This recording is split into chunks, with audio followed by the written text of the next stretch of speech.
네, 안녕하세요. 여러분들께 항상 투자에 도움이 되는 정보만을 엄선해서 전달드리고자 하는 브랜든 K입니다.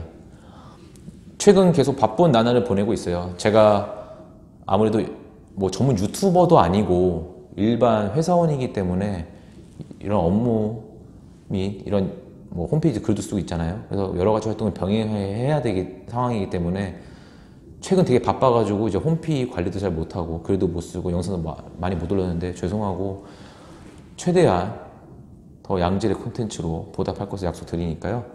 계속 꾸준한 관심과 성원 부탁드리겠습니다.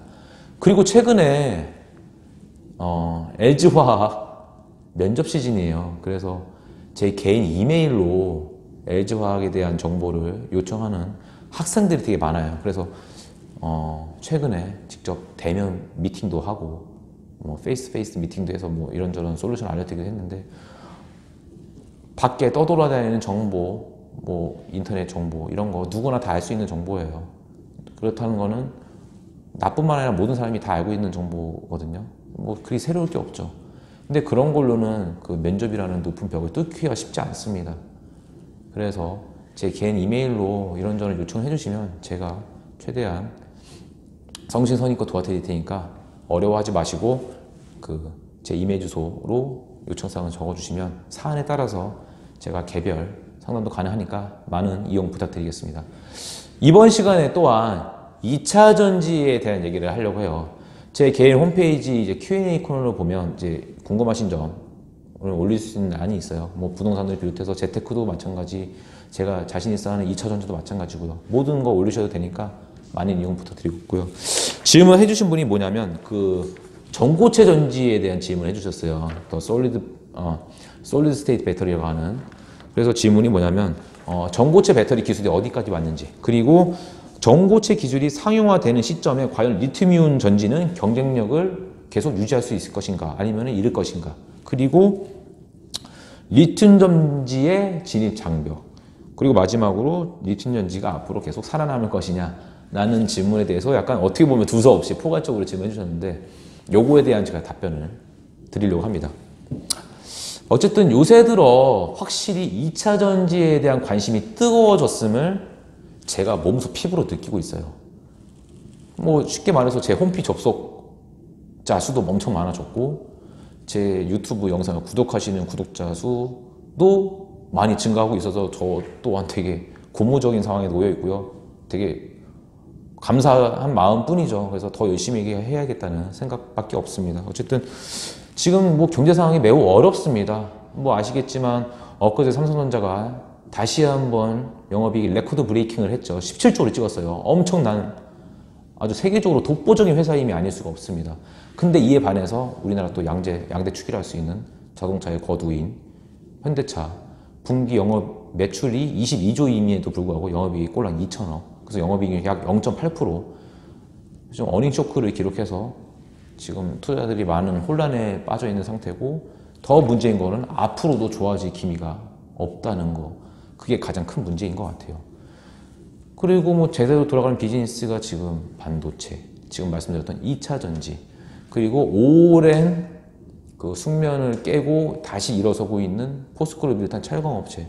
요새 다시 또 좋아지고 있어요. 지금 인도의 아르셀로미탈, 중국의 바오산 철강이 요새 뭐 환경 이슈 및 여러 가지 감산 이슈 때문에 지금 포스코와 현대제철이 다시 또 반사이익을 얻고 있어서 뭐 대한민국 국민 한 사람으로서 다행이라고 나도 생각을 합니다. 어쨌든 뭐 지금 2차 전지가 지금 우리나라 몇 안 되는 성장하고 있는 인더스트리인 것만은 분명한 것 같습니다. 그래서 어쨌든 전고체 전지 답변 이어가도록 하겠습니다. 전고체 전지 기술은 가까이 있는 듯 보이지만 아직 그렇게 가까워 보이지 않는 기술이라고 제가 말씀을 드릴 수 있을 것 같아요. 일단 전고체 전지가 나오게 된 배경을 말씀을 드리면, 일반 리튬이온 전지는 액상, 겔 성분을 띠고 있습니다.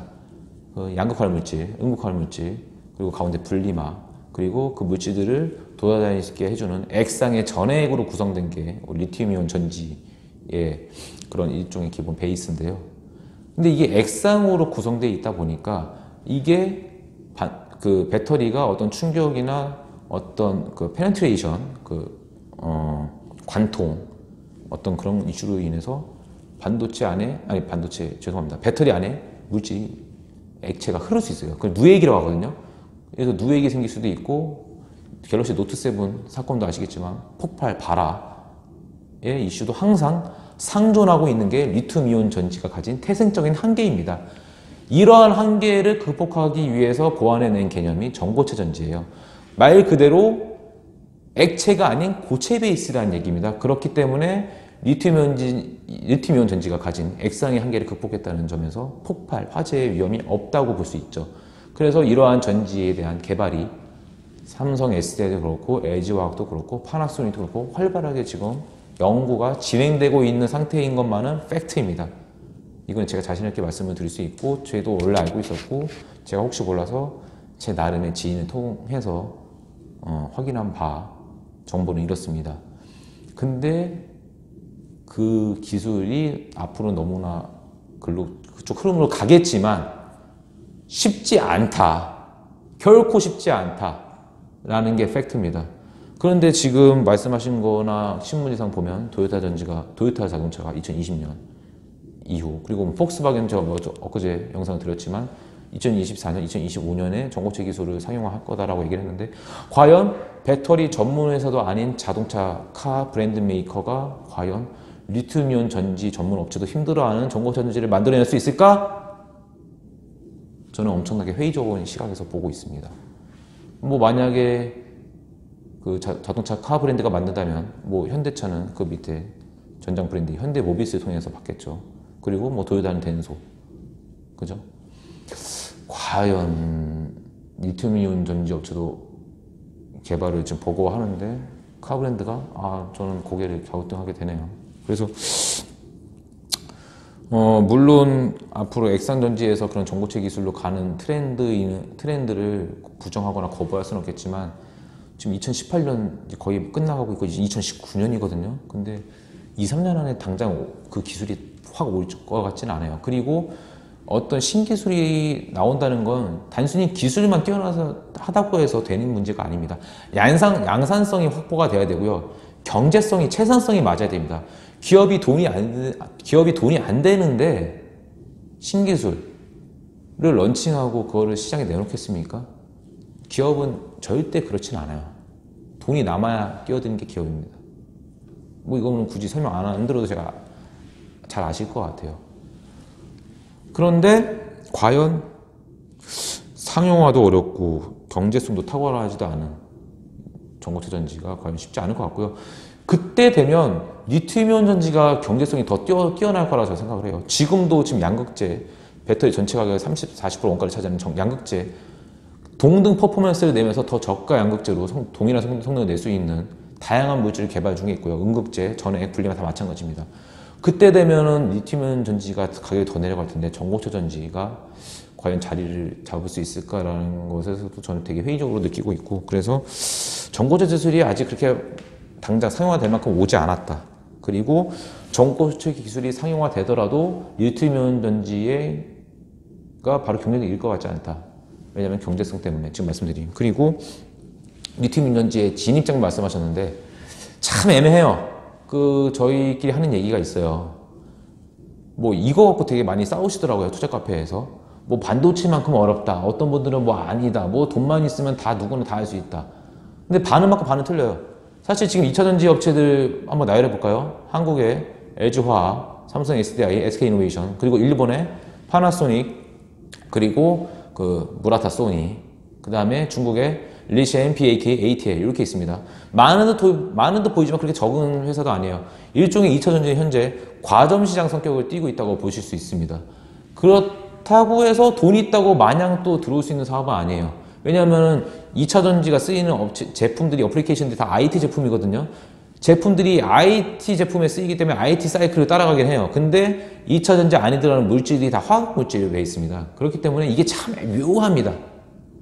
안에 들어가는 물질들, 뭐 리튬, 뭐 코발트, 뭐 망간, 니켈, 뭐 많죠. 그다음에 흑연 다 화학 물질이기 때문에 이거를 어떻게 배합하고 조합하고 어떻게 하냐에 따라서 아주 뭐 전압, 전력, 암페어, 그다음에 에너지 덴시티 같은 게 좌우되니까 결코 쉬운 기술은 아니에요. 그래서 그렇다고 해서 반도체만큼은 아닌 것 같아요. 객관적으로 봤을 때. 반도체만큼은 어렵지는 않지만, 반도체만큼은 어렵진 않으나, 그렇다고 해서 뭐, 그렇게 뭐 돈이 있다고 해서 쉽게 뛰어들 수 있는 사업은 아니다. 라고 정의하는 게 맞지 않을까. 그리고 2차 전지 옛날에 케이스 보시면 아시겠지만, 원통형 전지만 하더라도 옛날에 노트북 전지밖에 채용을 못 했었어요. 근데 지금 어떻죠?